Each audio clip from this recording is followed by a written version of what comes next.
പ്രധാനമന്ത്രി നരേന്ദ്രമോദിയെ സഹോദരനെന്ന് വിശേഷിപ്പിച്ച ഇസ്രായേൽ പ്രധാനമന്ത്രി ബെഞ്ചമിൻ നെതന്യാഹു ഇസ്രായേൽ പാർലമെന്റായ കനെസെറ്റിൽ മോദിക്ക് നൽകിയ സ്വീകരണത്തിൽ സംസാരിക്കുകയായിരുന്നു നെതന്യാഹു. ഇസ്രായേൽ പാർലമെന്റിലെത്തിയ പ്രധാനമന്ത്രിക്ക് അംഗങ്ങൾ എഴുന്നേറ്റ് നിന്ന് ആദരവ് പ്രകടിപ്പിച്ചു. മോദി ഇസ്രായേലിന്റെ ഉറച്ച സഖ്യകക്ഷിയാണെന്നും അദ്ദേഹം ഇന്ത്യയെ മാറ്റിമറിച്ചുവെന്നും കെനസെറ്റ് സ്പീക്കർ അമീർ ഓഹാന പ്രശംസിച്ചു.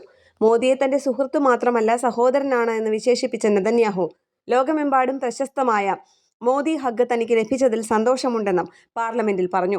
മോദി ഇസ്രായേലിന്റെ വലിയൊരു സുഹൃത്തും ഇന്ത്യ ഇസ്രായേൽ സഖ്യത്തിന്റെ വലിയൊരു പോരാളിയുമാണെന്ന് അദ്ദേഹം പറഞ്ഞു. 140 കോടി ജനങ്ങളുള്ള വലിയ ശക്തിയാണ് ഇന്ത്യ. ഇസ്രായേൽ വലിപ്പത്തിൽ ചെറുതാണെങ്കിലും പ്രവൃത്തിയിലും വീര്യത്തിലും അത്ര തന്നെ വലുതാണെന്നും ഈ രണ്ട് ശക്തികളുടെയും സഖ്യം ഇരു രാജ്യങ്ങളുടെയും ശേഷി വർദ്ധിപ്പിക്കുമെന്നും അദ്ദേഹം പറഞ്ഞു.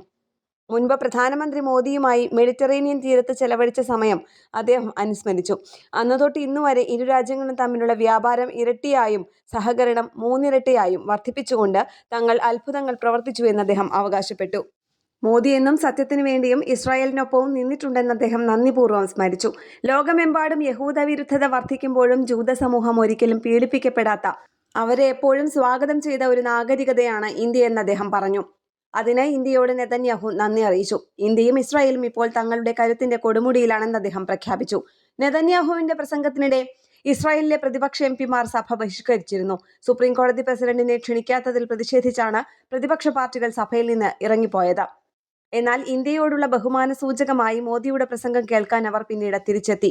ഇരു രാജ്യങ്ങളും തമ്മിലുള്ള പ്രതിരോധ സുരക്ഷാ ബന്ധങ്ങൾ കൂടുതൽ ആഴത്തിലാക്കുക എന്ന ലക്ഷ്യത്തോടെയാണ് മോദി ഇസ്രായേലിലെത്തിയത്. ടെൽ അവീവിലെ ബെൻ ഗുറിയാൻ വിമാനത്താവളത്തിലെത്തിയ പ്രധാനമന്ത്രിയെ സ്വീകരിക്കാൻ പ്രോട്ടോകോൾ മര്യാദകൾ മാറ്റിവെച്ച് ബെഞ്ചമിൻ നെതന്യാഹു നേരിട്ടെത്തി. ടെൽ അവീവിലെ ഹോട്ടലിൽ വെച്ച് പ്രധാനമന്ത്രി ഇന്ത്യൻ പ്രവാസി സമൂഹവുമായി സംവാദിക്കുകയും വിവിധ സാംസ്കാരിക പരിപാടികൾ വീക്ഷിക്കുകയും ചെയ്തു. ഭീകരതയ്ക്കെതിരായ പോരാട്ടത്തിൽ ഇന്ത്യ ഇസ്രായേലിനൊപ്പം നിൽക്കുമെന്ന് പ്രധാനമന്ത്രി നരേന്ദ്രമോദി പറഞ്ഞു. ഇസ്രായേൽ പാർലമെന്റിനെ അഭിസംബോധന ചെയ്യുകയായിരുന്നു അദ്ദേഹം. ഇസ്രായേൽ പാർലമെന്റിൽ സംസാരിക്കുന്ന ആദ്യ ഇന്ത്യൻ പ്രധാനമന്ത്രിയാണ് നരേന്ദ്രമോദി. ഇന്റർനാഷണൽ ഡെസ്ക്, കേരള പ്രണാമം.